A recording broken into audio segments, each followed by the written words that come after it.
Muy buenas noches, estimados hermanos, seguidores de su programa El Poder de la Palabra, aquí en su emisora Radio La Palabra, la emisora que predica la palabra de Dios.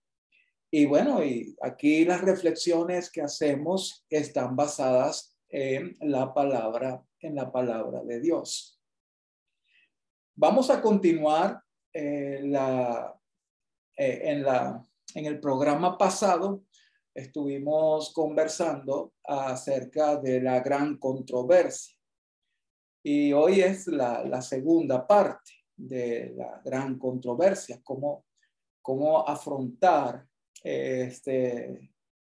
cuando tenemos controversias que tienen que ver con temas de la Biblia.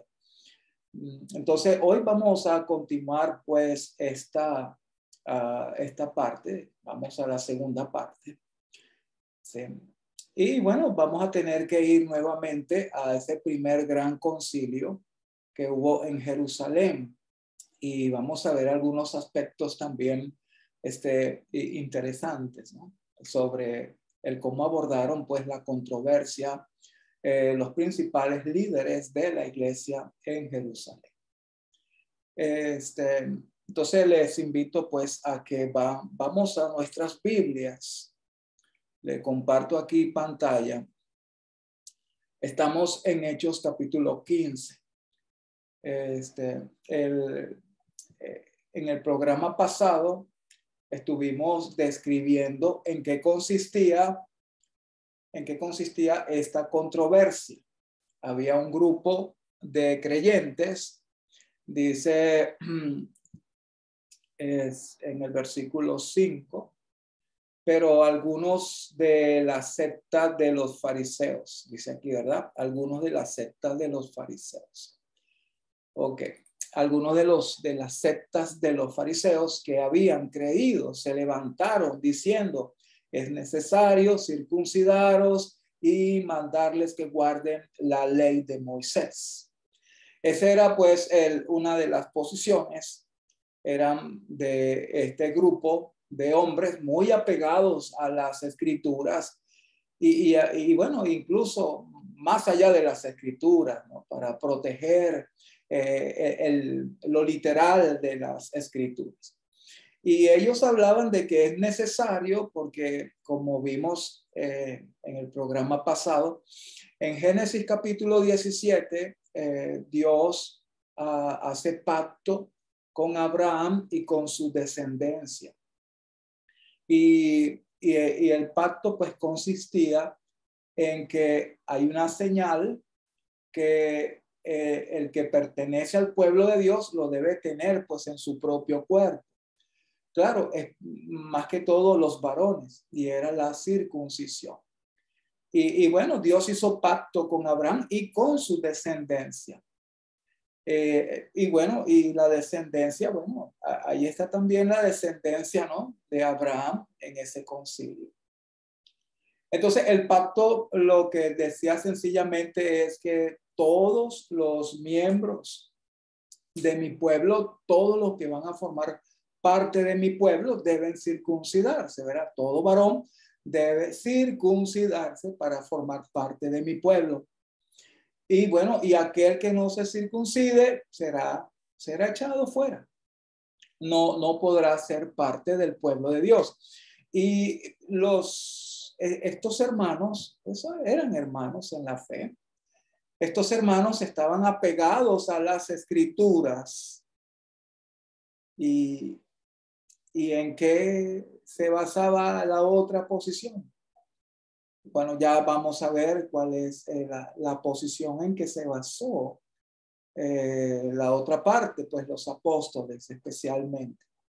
Pero otra vez, para este entonces, Pablo y Bernabé recientemente habían culminado su primer viaje misionero. Pablo no había escrito nada a estas alturas, él no había escrito ninguna de las epístolas hasta donde yo sé, no había escrito ninguna de las epístolas.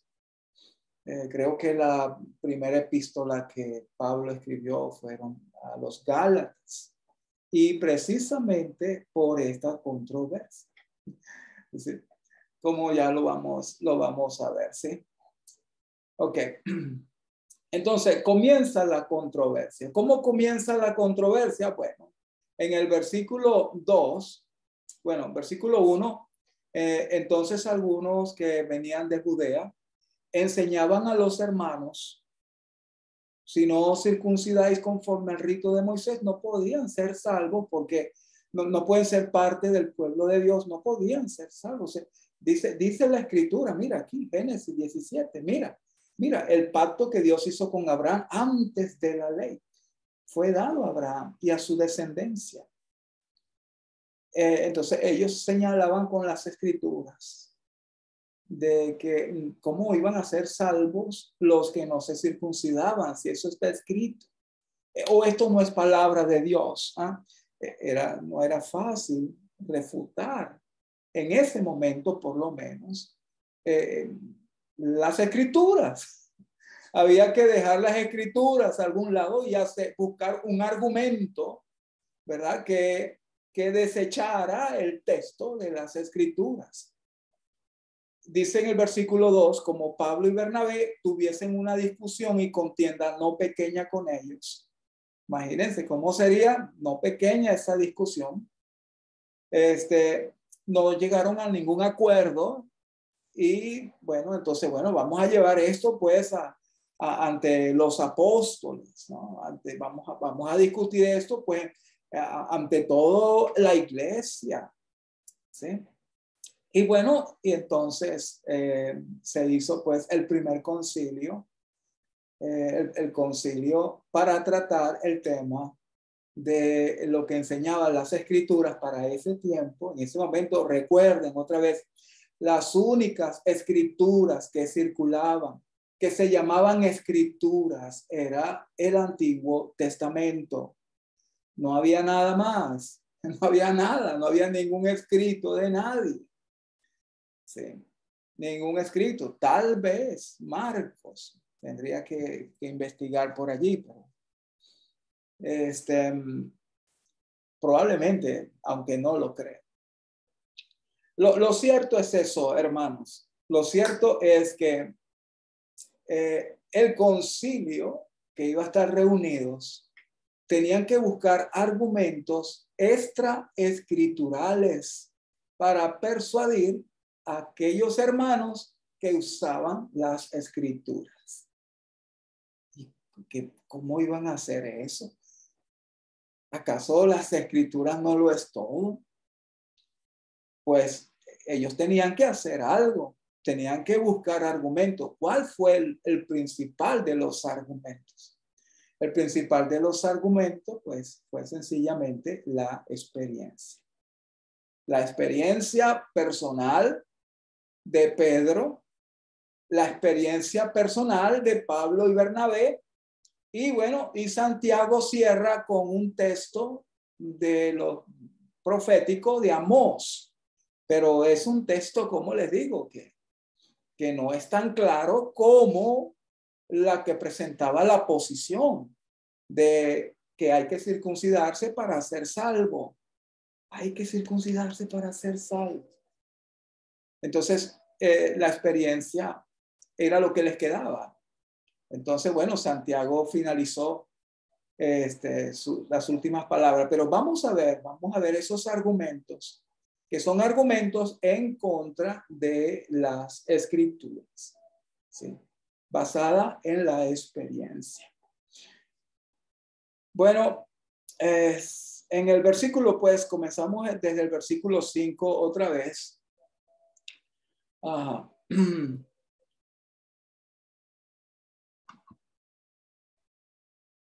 Pero algunos de la secta de los fariseos que habían creído se levantaron diciendo: es necesario circuncidaros y mandarles que guarden la ley de Moisés.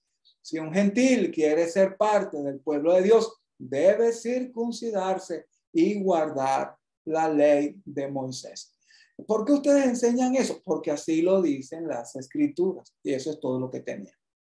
Esas eran todas las escrituras de Dios, la autoridad de Dios. Entonces, ahora viene un enfrentamiento entre la autoridad de las Escrituras y la autoridad de los apóstoles. Evidentemente que Bernabé y Pablo no persuadieron a estos hermanos, no los persuadieron. Se apegaron más a las Escrituras aquellos hermanos. Pablo y Bernabé se apegaron a la experiencia, a lo que vivieron. Sí. Okay. Dice versículo 6, y se reunieron los apóstoles. Bien, imagínense, los apóstoles, pues la plana mayor, pues, estuvo reunida, ¿no? Los apóstoles, los ancianos, ¿verdad? Para conocer de este asunto. Y claro, lamentablemente nosotros, la Iglesia de Cristo, no podemos hacer ningún concilio, puesto que no hay autoridad. Pues, ¿quién tiene la autoridad? ¿Quiénes son los que tienen autoridad acá? Nosotros lo único que repetimos, bueno, la Biblia es la que tiene la autoridad, pero es que la Biblia no habla, la Biblia no dice nada. Sí, la Biblia es un libro, hay que leerla, interpretarla y expresar lo que entendemos. Entonces no hay una autoridad dentro de nuestro movimiento, pues, Iglesia de Cristo, que diga, mire, esto es lo que dice el texto, esto es aquí, esto es allá. No tenemos esa autoridad como si lo tienen pues otros grupos religiosos. ¿Es una desventaja o es una ventaja? La desventaja es que al no haber autoridad, las divisiones son más notorias. Y tal vez esa sea la razón por la que las iglesias de Cristo, ¿verdad? La iglesia de Cristo sea el movimiento más dividido de todos. De todos, miren, de todas las iglesias, de todos los movimientos, la iglesia de Cristo es la que tiene mayor cantidad de divisiones. Sí. Y estoy casi seguro que usted, mi estimado hermano que me está escuchando, alguna experiencia ha tenido de división. Estoy seguro de eso. Es raro conseguir a un hermano que diga, no, yo no. Sí, nos hemos dividido. ¿Dónde? Es raro conseguir a un creyente, a un cristiano, a un miembro de la Iglesia de Cristo que no haya pasado por alguna experiencia de división. Y otra vez, porque bueno, no tenemos autoridades que nos digan cuál es la interpretación correcta a ciertos textos. Entonces, ¿qué es lo que hacen? Bueno, nos condenamos unos a otros. Ustedes están equivocados. No, son ustedes. No, ustedes aquello allá. Y bueno, para acá, para allá. Y se dividen, y se dividen, y se dividen. Sí. Bueno, la ventaja de la iglesia en el primer siglo es que sí había autoridades. De hecho, después que mueren los apóstoles, los que fueron discípulos de los apóstoles llegaron a ser considerados autoridad. Y los discípulos de esos discípulos continuaron siendo autoridad. Y eso fue una arma muy poderosa contra las herejías de los siglos 3 y los siglos 4, los siglos 5, lo que se llama la sucesión apostólica. Entonces, claro, si lo habla un discípulo que su precursor o su maestro fue un discípulo de Juan, entonces ese discípulo debe tener cierta autoridad. Sí. Más o menos, yo he escuchado a algunos decir, miren, tal padre de la iglesia se opuso a los instrumentos. Entonces le damos una autoridad a ese padre de la iglesia, porque ese padre de la iglesia, como seguro, bueno, uno de sus maestros fue algún discípulo, que ese discípulo fue discípulo de algún maestro de uno de los apóstoles. Entonces, aún en la iglesia de Cristo tenemos esa idea de la sucesión para dar autoridad y decir, es así porque lo dijo este padre de la iglesia. Sí, me explico. Bueno, Eso es lo que nos dice el versículo 6. Se reunieron los apóstoles y los ancianos para conocer de este asunto. Y después de mucha discusión. ¿Por qué? Si ¿acaso los apóstoles no tenían autoridad? ¿Por qué después de mucha discusión? Los ancianos de la iglesia en Jerusalén, ¿qué pasó con la autoridad de ellos? ¿Qué pasó con ellos? Pero dice, y después de mucha discusión. Y claro, nuevamente, lo que pasa es que los creyentes de la secta de los fariseos, que habían venido los fariseos, nuevamente, ellos se amparaban en las escrituras. Y bueno, y eso es un punto muy fuerte, muy fuerte. Oye, la escritura dice esto. Yo sé que tú eres un apóstol, pero tú estás por encima de la palabra de Dios. Me imagino que esas discusiones, como dice ahí, pues fueron muy fuertes. Ah, Pedro, tú estás por encima de lo que dice la escritura. Y bueno, y Pedro podría decir lo que dijo, pero Pedro, ¿y en qué te basas para decir eso? Ok, veamos entonces, Pedro se levantó. Me imagino ya un poco cansado de la discusión. A veces uno cuando discute mucho, ¿verdad? Se cansa. Bueno, miren, vamos a dejar, miren, ya, se levantó Pedro. Y bueno, Pedro era reconocido como uno de los líderes fuertes allá en Jerusalén en la iglesia. Se levanta Pedro, pues, ¿y qué pasa? ¿Qué dice Pedro? Varones, hermanos, vosotros saben, como ya hace tiempo que Dios escogió a los gentiles, a que los gentiles oyesen por mi boca la palabra del evangelio y creyesen. Y Dios, que conoce los corazones, les dio testimonio dándoles el Espíritu Santo, lo mismo que a nosotros. Y ninguna diferencia hizo entre nosotros y ellos, purificando por la fe sus corazones. Claro. Palabras de Pedro. Palabras de Pedro. Pedro tuvo la experiencia allá en Cesarea de Filipos, en la casa de Cornelio. Dios derramó su Espíritu Santo sobre ellos. Lo derramó. Y Pedro pues se sorprendió, al igual que se sorprendieron los que estaban con Pedro. Y bueno, entonces los recibieron como hermanos en la fe. Entonces Pedro estaba mostrando una experiencia ajena a lo que el texto de la escritura decía o dice. Entonces muestra Pedro la experiencia de conversión que tuvo. Hoy en día más o menos es parecido. Tiene una persona que no es miembro de la Iglesia de Cristo y nos comenta su conversión o la conversión de su familia, la conversión de otros. Y bueno, nos extrañamos pero ya va, pero no es como dice aquí. Entonces, tenemos que decidir entre lo que está escrito y la experiencia de esa persona. Es decir, no fue el Espíritu Santo que movió a esa persona a creer.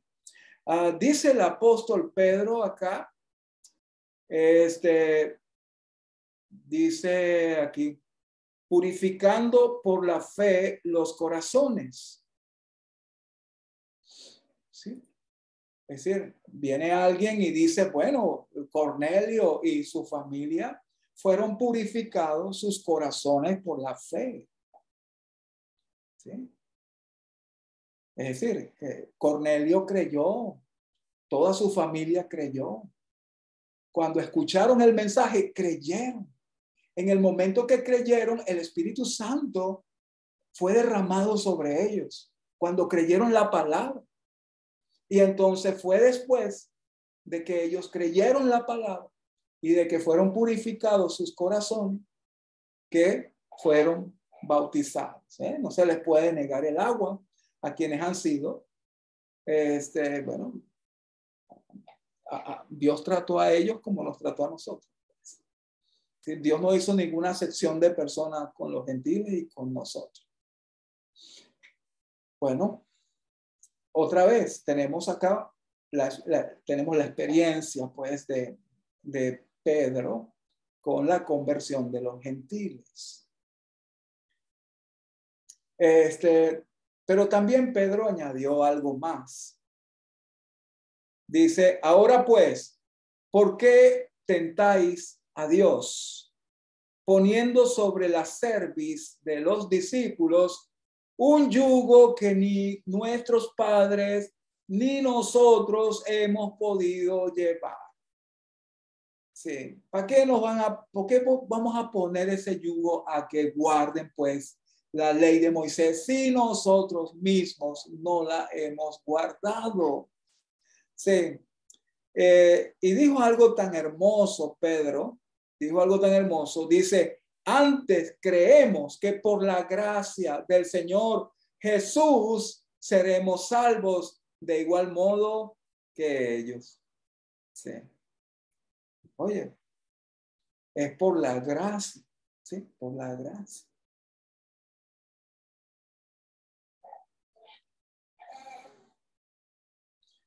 Bueno, eso fue la intervención de Pedro. Muy buena, ¿no? La intervención fue muy buena. La intervención del apóstol Pedro. Mostró pues la experiencia personal y también mostró la experiencia de conversión de Cornelio pues y su familia que eran gentiles. Entonces él mostró por la experiencia que hay que tomar más en cuenta la experiencia que la escritura que estaban presentando los fariseos. Y dijo algo otra vez hermoso, ¿no? Antes creemos que por la gracia del Señor Jesús seremos salvos. Es decir, Pedro lo que dijo es sencillamente, cuando dice así, miren, cuando él dice que ¿por qué tentáis a Dios poniendo sobre la cerviz de los discípulos un yugo que ni nuestros padres ni nosotros hemos podido llevar? Antes creemos que por la gracia del Señor Jesús seremos salvos. Lo que Pedro está diciendo, pero miren, nosotros no podemos ser salvos por nuestro desempeño. Pero si no pudimos nosotros, ni nuestros padres, ¿cómo vamos a poner esa carga sobre los gentiles? Si somos salvos es por la gracia del Señor. Es lo que menciona pues el apóstol Pedro. Y estamos hablando de un apóstol que reconoce que por su desempeño no llega a ser justo delante de Dios. Ni Pablo, cuando escribe allá a los filipenses, que si alguien tiene de qué gloriarse, yo más. Y entre las cosas que dice, bueno, miren, yo guardé la ley bien, en cuanto a la ley irreprensible. Es decir, que nadie podía señalar al apóstol Pablo de haber hecho algo fuera, es decir, algo imprudente, algo con que señalarlo, ¿verdad? No, era irreprensible Pablo en cuanto a la ley. Sin embargo, Pablo dice que esa es una pobre justicia. Ese desempeño de Pablo no alcanzaba la justicia de Dios. Bueno, lo he dicho casi en todos los programas, todos los antiguos, todos, nombren el que ustedes quieran.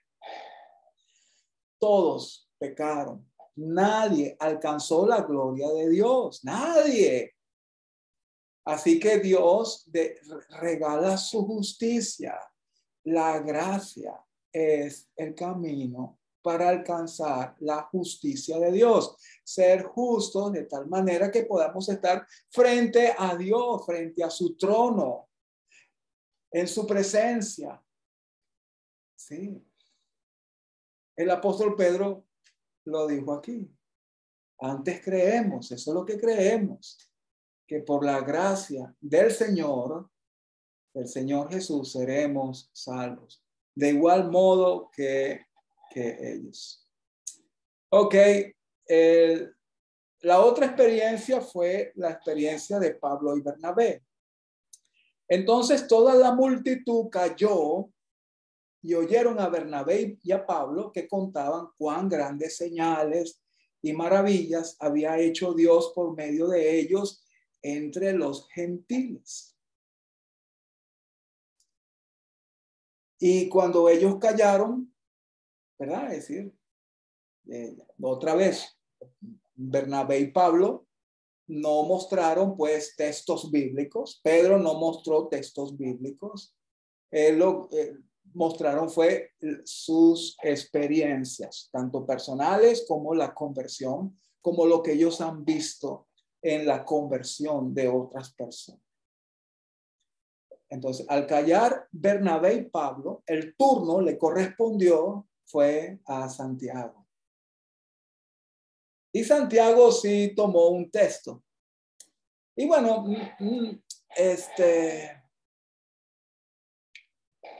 el punto, lo que pasa a mi modo de ver, pues, el problema no era aceptar a los gentiles. Los de la secta de los fariseos, ellos decían, está bien que vengan los gentiles, oye, qué bueno, pero es necesario que se circunciden y guarden la ley de Moisés. Ellos no se oponían a que los gentiles presentaran, pues, es decir, la conversión de los gentiles. No se oponían, pues. Sí, nadie de ellos se oponía a la conversión de los gentiles.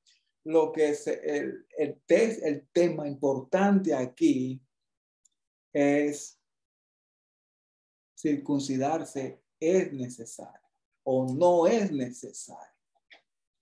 Sí. Otra vez acá, tanto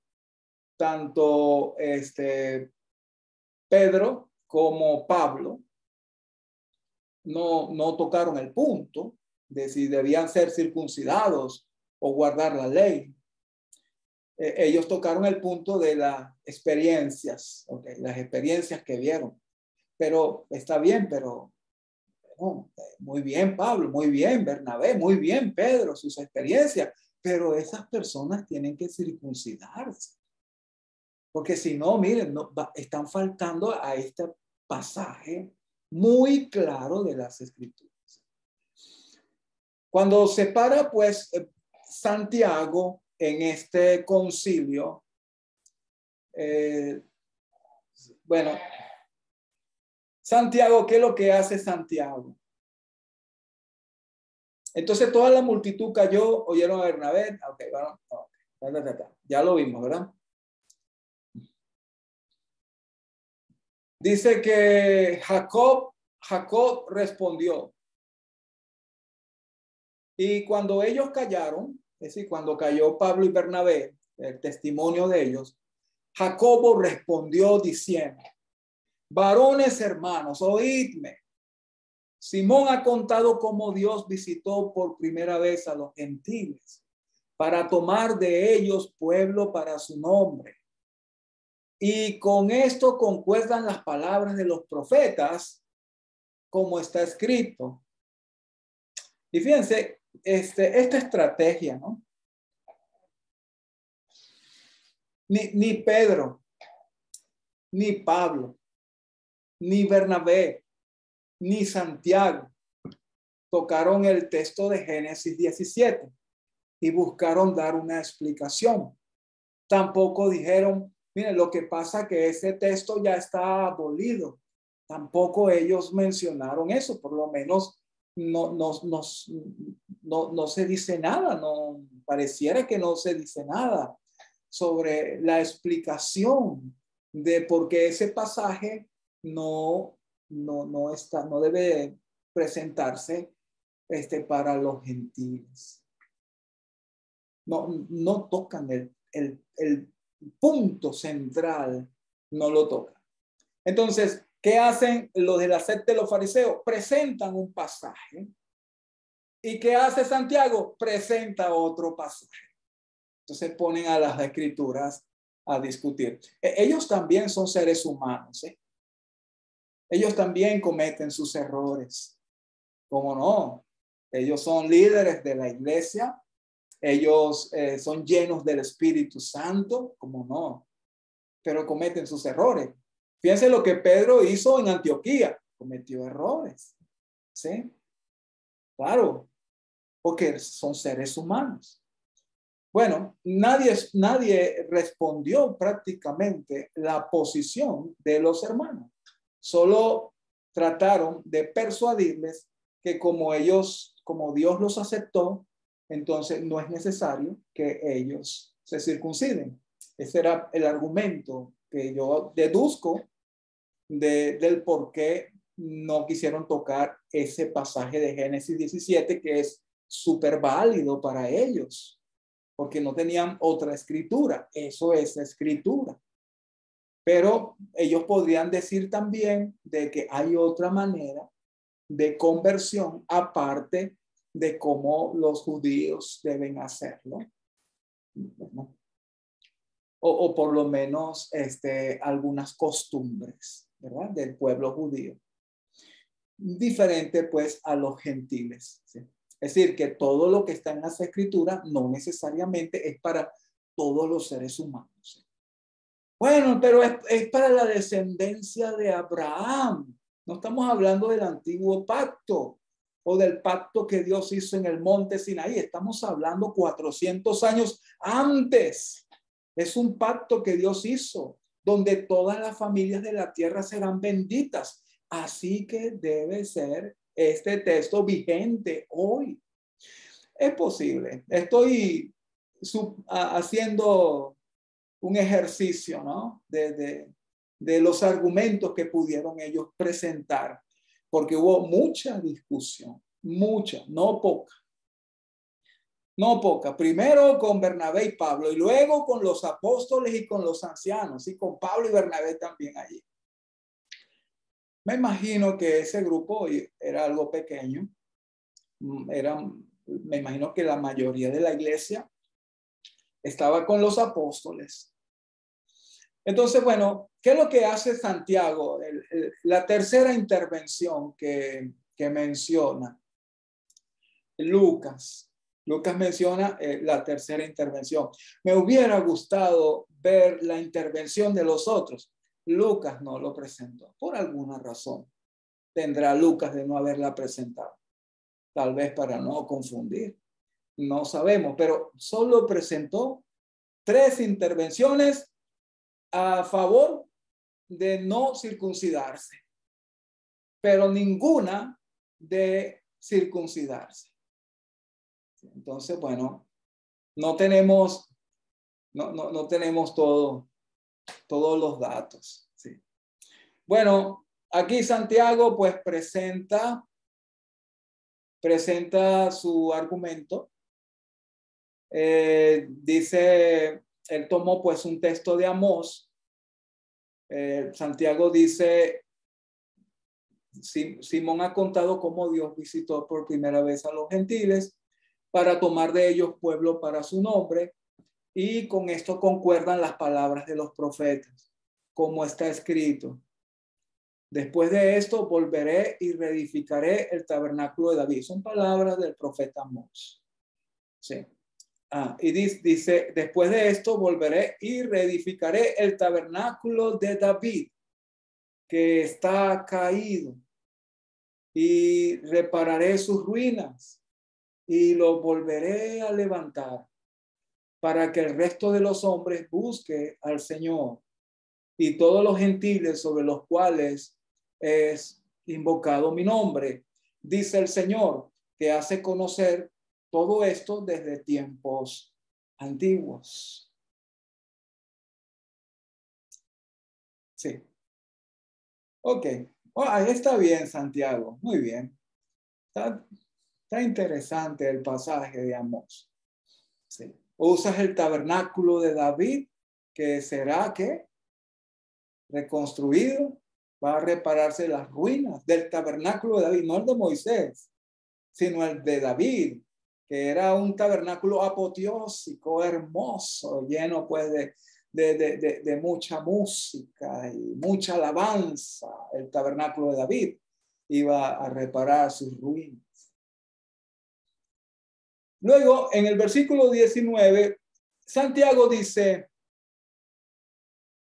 por lo cual yo juzgo.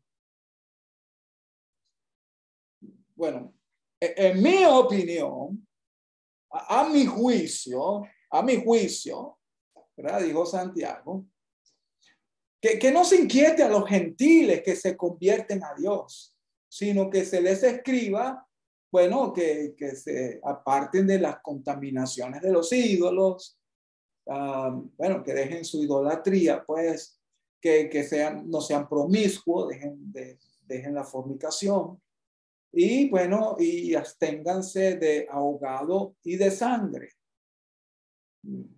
Esa última expresión, ahogado y de sangre, es discutible lo que quiso decir pues Santiago. Y luego dice el 21, porque Moisés desde tiempos antiguos tiene en cada ciudad quien lo predique en las sinagogas donde es leído cada día de reposo. Bueno,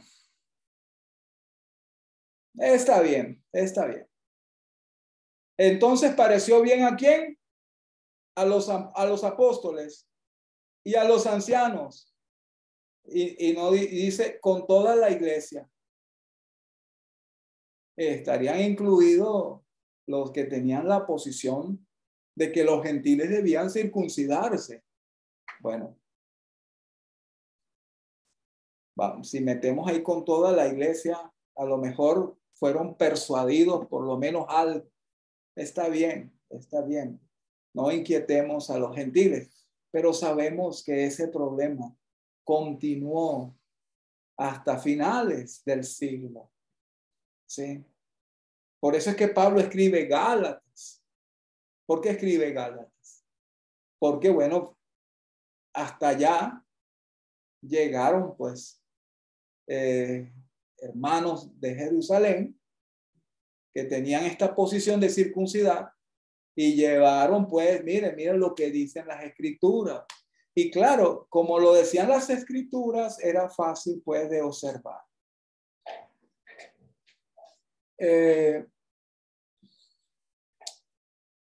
Los de Berea eran muy nobles, ¿verdad? ¿Por qué eran nobles los de Berea? ¿Por qué? Porque miraban cada día las escrituras para ver si estas cosas eran así. Y claro, estaban hablando de Jesucristo, ¿verdad? De la vida de Jesucristo, de lo que las profecías decían sobre Jesucristo. Pero fíjense que a veces tomamos ese pasaje, eran más nobles que los que estaban en Tesalónica, porque tenían un respeto por las escrituras. Y cuando Pablo escribe a los corintios, les dice no pensar más de lo que está escrito. Y claro, las escrituras, o toda la escritura es inspirada por Dios. Claro, las escrituras. Pero no siempre las escrituras van a vencer. La experiencia puede estar, por lo menos de vez en cuando, por encima de las escrituras, como en este caso. ¿Sí? Como en este caso.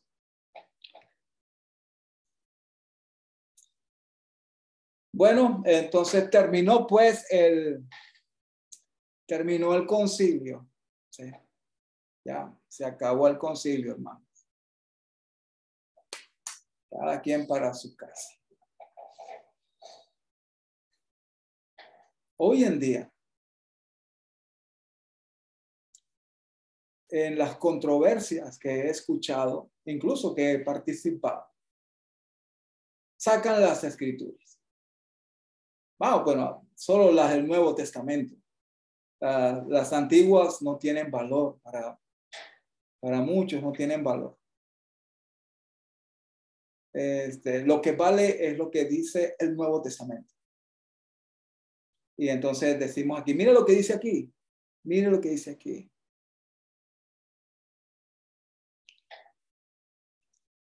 Sí. Y tenemos muy en poco la experiencia personal y las experiencias de otros, que bueno, que no coinciden con la letra del Nuevo Testamento, pero que hablan de conversiones, o por lo menos no coinciden con las interpretaciones que le damos a la letra del Nuevo Testamento, con las experiencias de otras personas. Yo sencillamente sugiero que seamos muy cuidadosos en eso, de no juzgarles o condenarles, ser cuidadosos, ¿sí? En eso. El apóstol Pablo escribió, ¿sí?, que somos ministros competentes de un nuevo pacto, no de la letra, sino del Espíritu. Es decir, que la experiencia espiritual se hace presente en los ministros del nuevo pacto. La experiencia espiritual. Somos ministros de un nuevo pacto y ese ministro de un nuevo pacto no es de la letra, sino del Espíritu.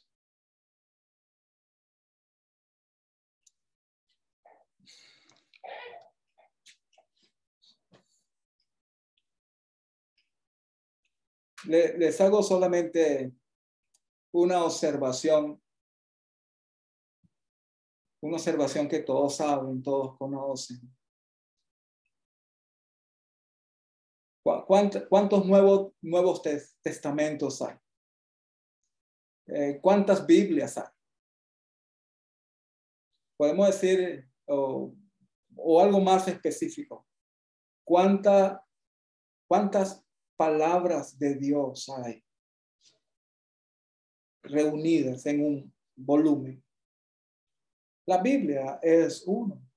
Es un libro, la Biblia. ¿Por qué hay tantas religiones? Y todas dicen que tienen base en la Biblia.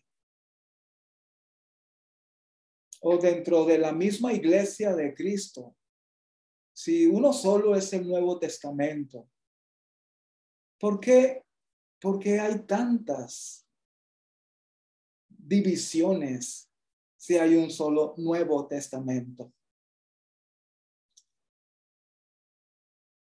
Bueno, así nos han adoctrinado de darle la importancia suprema a la letra, y no al espíritu, sino a la letra. Son pocos los mensajes sobre el espíritu, pero mucho sobre la letra.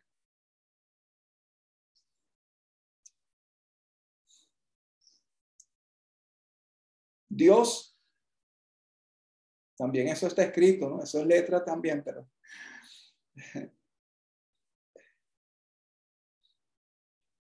Dios no es Dios de confusión, sino de paz. Entonces, si leemos ahí un texto y interpretamos ese texto de una manera, y hay otro creyente que lee el mismo texto y lo interpreta de otra manera, ¿qué vamos a hacer? Nos vamos a uno con otro, vamos a rechazarnos. ¿Qué vamos a hacer?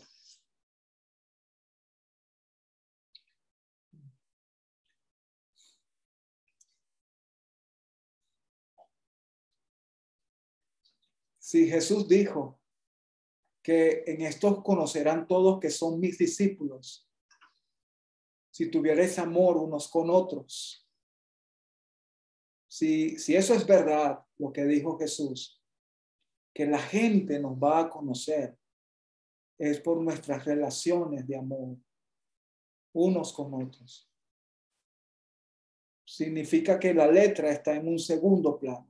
La gente no nos va a conocer que somos de Jesús por la letra, sino por nuestras relaciones unos con otros.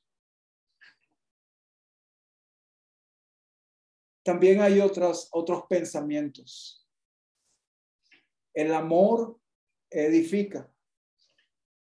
El conocimiento envanece.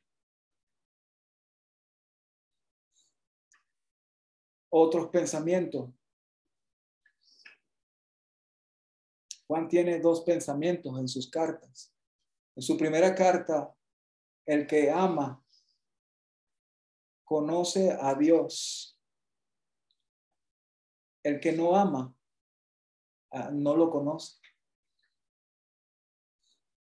Entonces, por la letra, es el camino difícil de conocer a Dios. Debemos conocerlo por el camino del Espíritu. Ministros competentes de un nuevo pacto, no de la letra, sino del Espíritu. El mismo Juan escribió que en esto sabemos que hemos pasado de muerte a vida. No por la letra, hermanos, sino por que amamos a los hermanos. En esto sabemos que hemos pasado de muerte a vida en que amamos a los hermanos.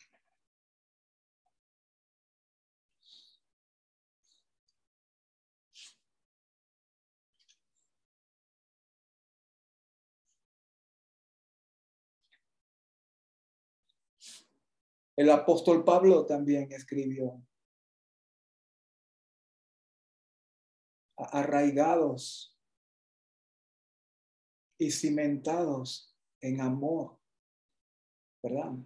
Arraigados y cimentados en amor, seáis plenamente capaces de comprender con todos los santos cuál es la altura, la longitud, la anchura, y de conocer el amor de Cristo. Que el amor de Cristo que sobrepasa todo conocimiento. No hay conocimiento más importante que ese. Y luego Pablo dice: para que seáis llenos de toda la plenitud de Dios. Queremos ser llenos de toda la plenitud de Dios. Tenemos que arraigarnos y cimentarnos en amor para poder comprender cuánto nos ama el Padre, cuánto nos ama Cristo. Y cuando comprendemos cuánto nos ama Cristo, somos llenos de toda su plenitud. Y bueno, un último consejo, que es un consejo, ahí está escrito, a los que les gusta la letra. Está escrito ahí en Colosenses 2:2. Unidos en amor. No en la letra. La base de la unidad no puede ser la letra. Ya hemos fracasado en buscar la unidad por medio de la letra. La letra lo que nos ha hecho es dividirnos. Pero Pablo dijo, Colosenses 2:2, unidos en amor, seáis plenamente capaces. Así no. No es así el pasaje, disculpen. Estaba confundiéndolo con el de Efesios 3, que les acabo de decir. Pablo dijo, unidos en amor hasta alcanzar todas las riquezas de pleno entendimiento. ¿Qué deben hacer los creyentes? Estar unidos en amor, no en la letra. En la letra lo que hace es esto, pero el amor hace esto. El amor es paciente. Tenemos paciencia con los hermanos. Si no entienden algo todavía, lo entenderán después. El amor es paciente. El amor no busca lo suyo, no busca tener razón. El amor espera, todo lo espera. El amor soporta. El amor no se irrita, no hace nada indebido. ¿Sí? Por eso es que el vínculo perfecto, ¿verdad? La unión perfecta, lo que nos une, el vínculo perfecto. Sobre todas estas cosas, dijo Pablo a los Colosenses también. Unidos, ¿verdad? Vestidos de amor. Es el vínculo perfecto. Sin amor, no importa cuánta letra sepamos, cuántos misterios entendamos, sin amor de nada sirve. Unidos en amor hasta alcanzar todas las riquezas de pleno entendimiento. Todavía no he alcanzado pleno entendimiento, no he alcanzado eso. Así que bueno, tengo que estar unidos con ustedes y ustedes conmigo y unos con otros hasta alcanzar pleno entendimiento. La cuestión es que cuando alcancemos ese pleno entendimiento, cuando estemos arraigados y cimentados en amor y entendamos cuánto nos ama Dios, mucho más vamos a estar unidos en el amor de Dios. Sí, el amor de Dios. Bueno, mis estimados, gracia y paz para todos y con el favor de Dios nos vemos el próximo sábado para una nueva reflexión aquí en su programa El Poder de la Palabra, aquí en su emisora Radio La Palabra. Gracia y paz para todos.